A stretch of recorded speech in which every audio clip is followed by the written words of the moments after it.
Hey guys, it is ToPro or Adam, and welcome to my first legit Ancient Evil video. Today I'll be going over 7 things that you need to know about this map, and this video is for those of you who haven't played the map or are maybe having trouble with the map. And this video goes over some of the most important things that you have to know when playing this map. So the results from my previous sound quiz, it was a pretty easy one. The correct answer was the acid bomb grenade. So congrats to all of you who got that sound correct. Now, let's go ahead and jump into our first ever DLC 2 sound quiz. Intruders!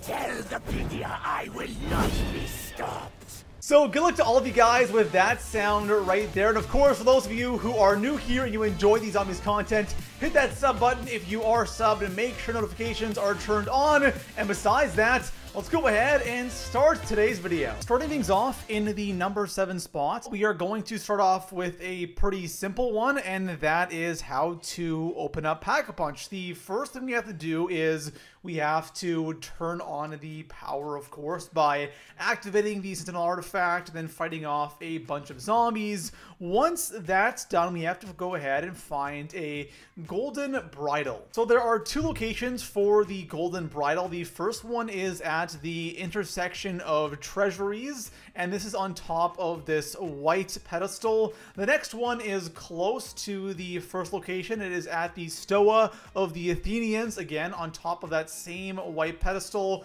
Once you have the golden bridle, head over to the Spartan monument where the Zeus perk is.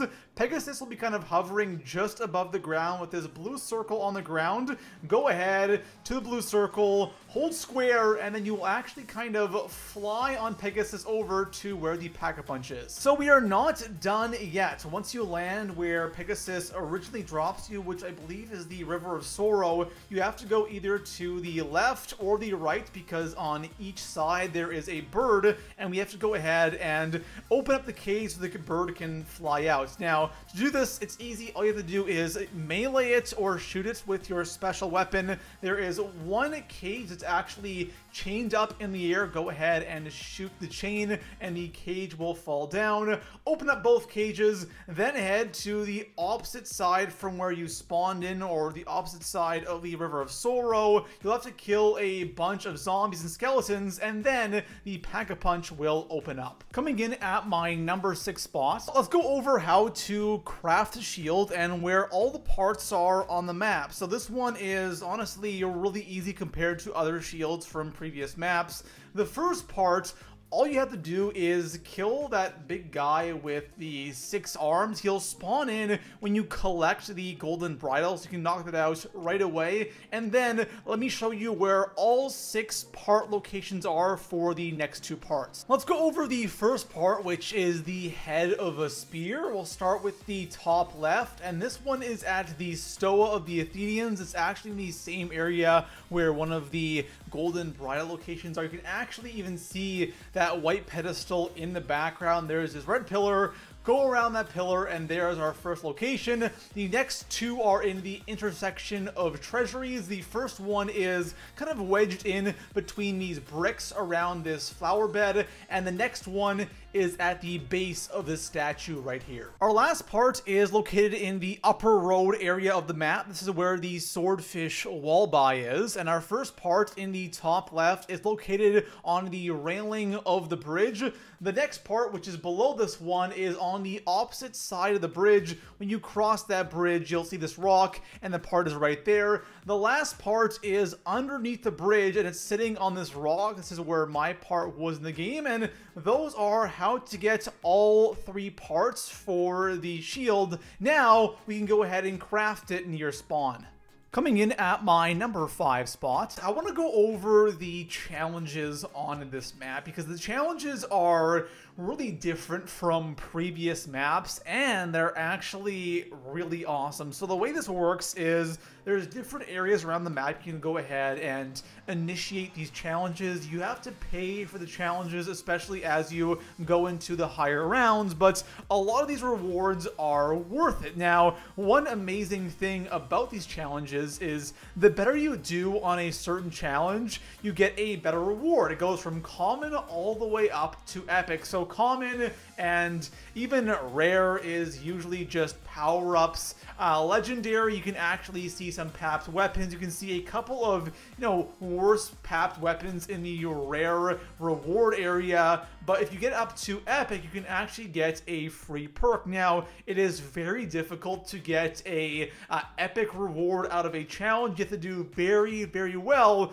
But the best part is you can actually stack these rewards, so you can actually get, 2, 3, I think it caps out at 4 free perks in the game. That's very hard to do, but still, it's there. The opportunity is there. But in general, these challenges are incredibly fun, kind of addicting, and definitely worth a go when playing Ancient Evil. One really easy way to get epic rewards is by simply stacking your rewards. Now, how you do this is by doing a challenge, and say you get a common reward out of that challenge. Don't go and claim your reward. Simply go back and do your next challenge, and then during that challenge you can upgrade to the next reward. Keep doing that over and over again until you do end up getting that epic reward. Coming in at my number 4 spot, of course we have to go over what the best high round strategy is here on Ancient Evil, and this one is pretty easy and straightforward. When you go and turn on the power, you have this beautiful room, which is just this big circle, and this is easily not only the easiest and the best high round strategy, but it's the fastest strategy as well. I haven't found a really good camping spot like I usually do on zombie maps. When I do, I'll make sure to make a video, but as for right now, this is the go-to strategy. I am playing on casual in this game, so it's not this easy, but in a game of normal difficulty, it is honestly not hard at all. Coming in at the number 3 spot, I want to go over the wonder weapons. Now, I won't be showing you how to craft every single wonder weapon in this video and upgrade them, because there are way too many steps, and I want to keep this video around, 10 to 15 minutes long. So I want to go over what I think are the 2 best wonder weapons on this map. Now, the first one is the Hand of Uranus, and this is pretty much the wind staff of the Chaos storyline. The way this one works is pretty simple. All you have to do is hold down your trigger, and all the zombies will kind of blow away. Now, you have to hold down the trigger in order to keep, that attack going.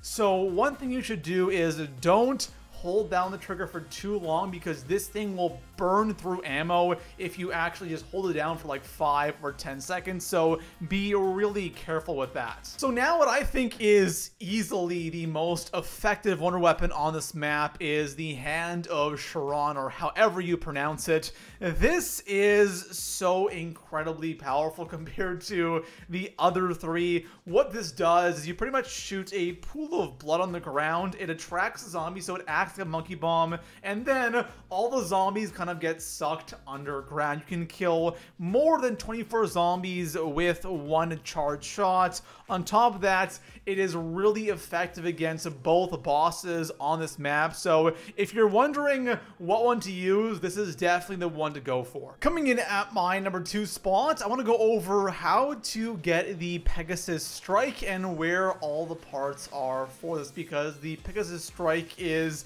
a really, really good equipment. So let's go ahead and show you guys all of the part locations for this buildable.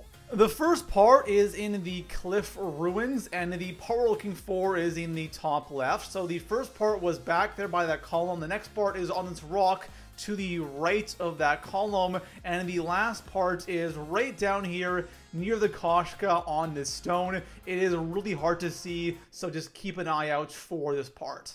Our next part is the hammer, and this is in the Pegasus Strike area. All the parts for this buildable are in the Pack-a-Punch area. The first one is near that rib cage by the box. The next one is just further down underneath this torch, and the next one, or the last one, is even more further down, just down here near the bird cage.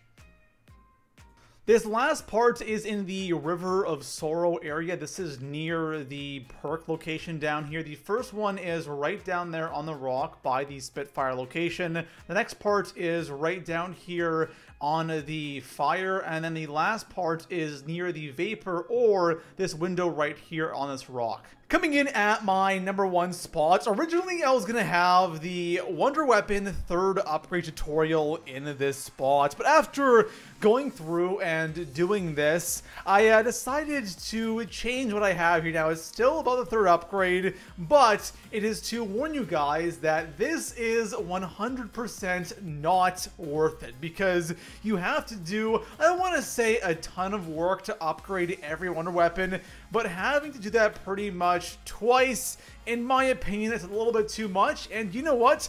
All you get is 10 extra shots in that Wonder Weapon. Maybe double ammo, okay, but for 10 extra shots, it's not worth it. And also, for those of you who are solo players, this is really, really difficult to actually pull off in a game of solo, because you have to upgrade all 4 gloves by yourself, and then you have to do all of the 3rd upgrade steps by yourself as well. Now, for these 3rd upgrade steps, the majority of it is simply killing each of the catalyst zombies in the different, I guess, you know, element circles, and you have to kill the fire zombie in the green circle, the electric zombie in the yellow circle, the poison zombie in the red circle, and the ice zombie in the blue circle. And doing that in solo, it is a lot of work, and it is really tedious. And again, for 10 extra shots, just guys, don't even waste your time. So there we have it, guys. Those are 7 things that are important to know before going into this map and when loading this map. So I hoped this video helped you guys out. If it did, drop a like, subscribe for a ton of zombies content, and I'll see you guys in our next video. Peace out.